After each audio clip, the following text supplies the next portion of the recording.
The Kia K4 transcends the rental car stereotype. Review. At under $32,000 fully loaded, the K4 GT Line Turbo is still cheap, but it feels much nicer. Cars are about to get a lot more expensive. Thankfully, affordable vehicles like this Kia K4 GT Line Turbo still exist, and they're still really good. With a sticker price of $31,465 fully loaded for now, this Kia might soon be all the car you can afford. But it's also quite possibly all the car you need. The K4 is Kia's replacement for the outdated Forte. It's also the brand's answer to perennial favorites like the Honda Civic, Toyota Corolla, and its Hyundai sibling, the Elantra. It's not our favorite car in the class, but it carves out a nice niche for itself.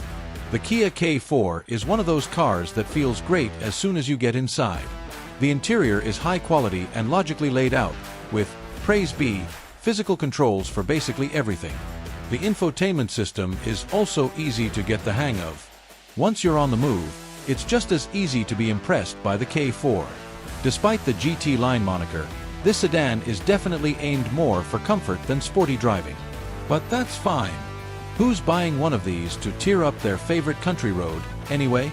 With a relatively low curb weight of under 3,300 pounds and nice suspension tuning, the K4 handles the great roads south of San Francisco with ease. With a supple, well-damped ride, it excels in everyday driving.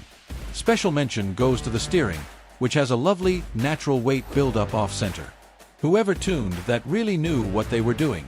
The turbocharged 1.6-liter four-cylinder makes 190 horsepower and 195 pound-feet of torque, and pairs with an 8-speed automatic transmission.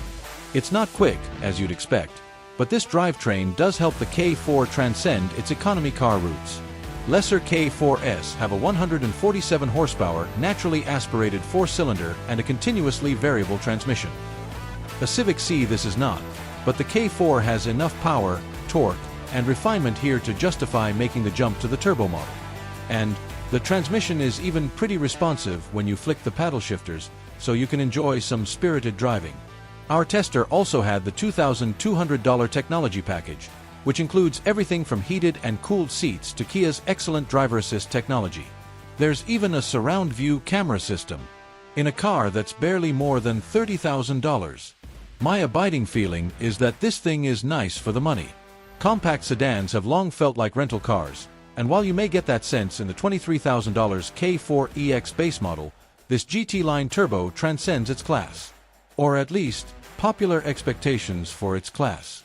There aren't many faults with the car itself. I wish its driving dynamics lived up to its sporty styling, and the weird touch display for climate controls between the gauge cluster and infotainment is expertly blocked from view by the steering wheel. But perhaps the K4's biggest issue is what it isn't: a Honda Civic Hybrid. Motor One's Best of the Best award winner last year, the Honda Civic Hybrid is nearly perfect. Fun to drive, incredibly efficient, affordable, and easy to live with. This gas-powered Kia isn't quite as good to drive and doesn't offer nearly as great fuel economy. 29 miles per gallon versus 49 miles per gallon combined, and it costs about the same. The Kia counters the Civic with a certain design panache and lots of big car niceties that the Honda doesn't offer. But personally, they don't add up to quite enough. I wouldn't talk someone out of a K4 GT Line Turbo, but I would actively recommend the Civic Hybrid.